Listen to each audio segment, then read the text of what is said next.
Hey everybody, and thanks for joining in on this nugget. We are going to be looking at automatically coloring some cells based on the contents of the cell.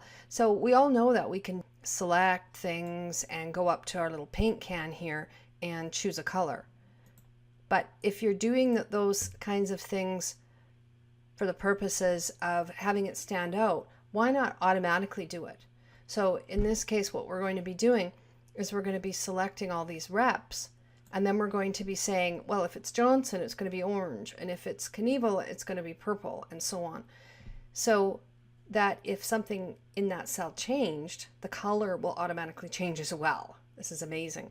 So I'm going to make this into a table, Control T, and I do that mostly because it's so easy then to select. So I'm going to select our reps. I'm going to go back to home here. I'm going to go conditional formatting, highlight cell rules, and just look at some of the cool things on this screen. I can do it if it's greater than a certain number or less than a certain number or between or whatever. What we're interested in is equal. And notice that there's text that contains there as well. That might be handy for other types of things like Tom versus Tommy. If it contains Tom, then make it orange or whatever.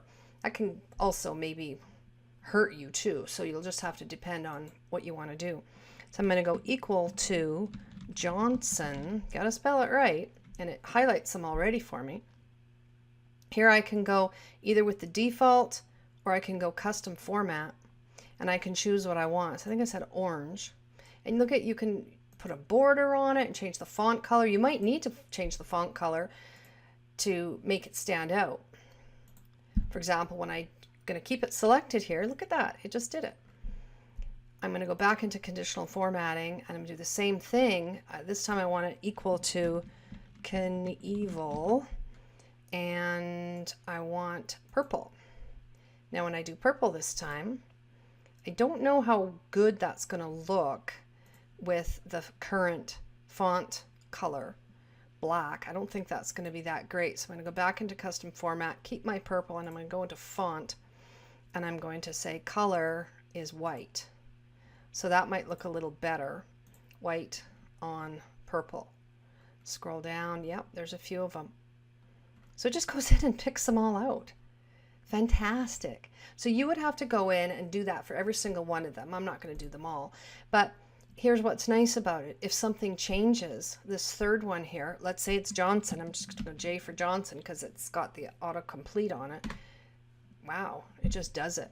If this Johnson up here, if I delete it, the orange goes away. If I type Knievel there, just does it.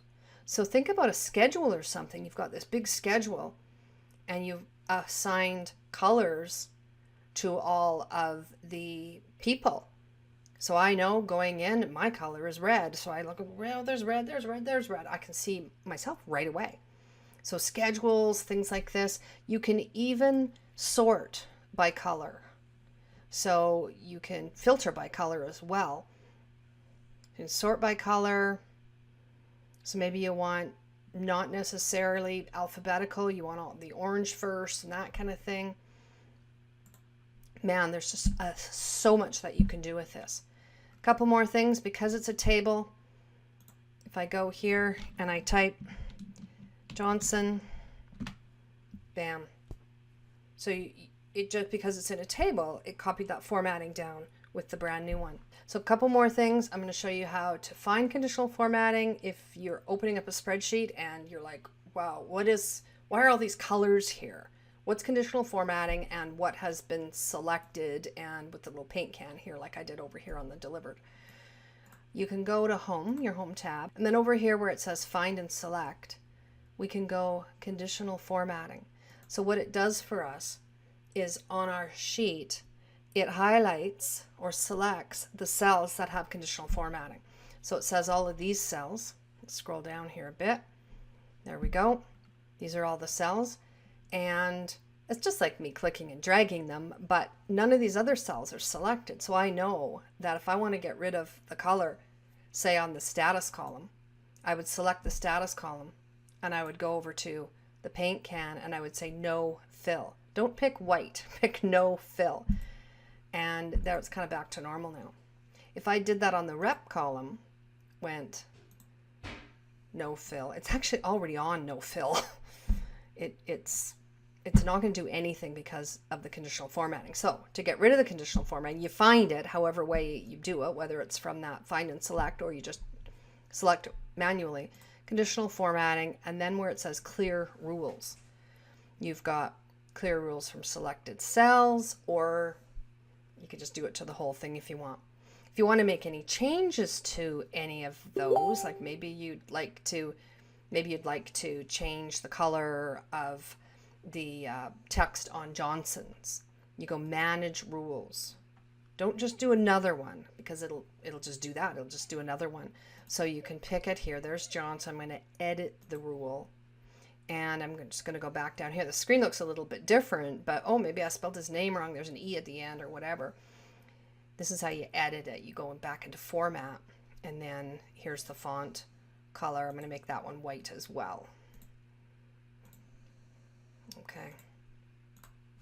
There you go.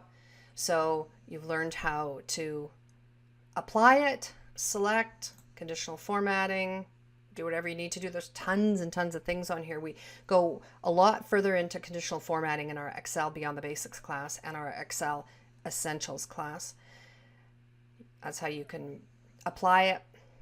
And then to get rid of it, you can go down to clear rules, maybe after you've selected it, or you can just say, get rid of all the rules.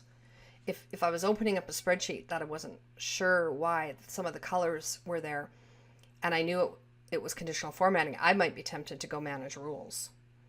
So manage rules just to see what's already going on. Maybe there's a really good reason why those things are changing, and you would be able to just edit them to make them work for you.